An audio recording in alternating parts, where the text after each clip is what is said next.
देखिए आप लोग के बीच में हम एगो गाना पेश कर रहल बानी। हमरा आशा ना बल्कि पूर्ण विश्वास बा कि आप लोग के जरूर अच्छा लगी। कैसे एगो पियक्कर खातिर ही बनल बा।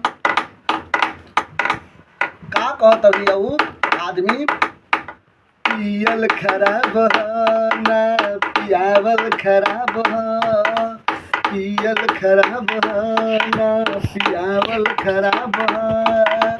नासा में होके देखा, नासा में होके देखा, गरियावल खराब ह, पियल खराब ह ना पियावल खराब ह। नासा में होके देखा, गरियावल खराब है, पियल खराब है ना पियावल खराब है।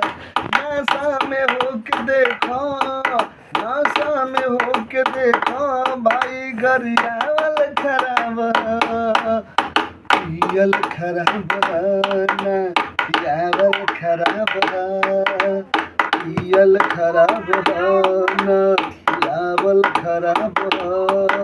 नशा में होके भैया, नशा में होके भैया, गरियावल खराब है, पियल खराब है ना पियावल खराब है, पियल खराब है ना पियावल खराब है। नशा में होके देखा, गरियावल खराब है, पियल खराब है ना पियावल खराब खाली घर दुनिया साफा होता और कुछ नहीं साफा। नशा में होके रोडे पर, नशा में होके रोडे पर गाड़ी चलावल खराब है, पियल खराब है ना पियावल खराब है, पियल खराब है ना पियावल खराब है। नशा में होके देखा, गरियावल खराब है। जय हिंद, जय भारत।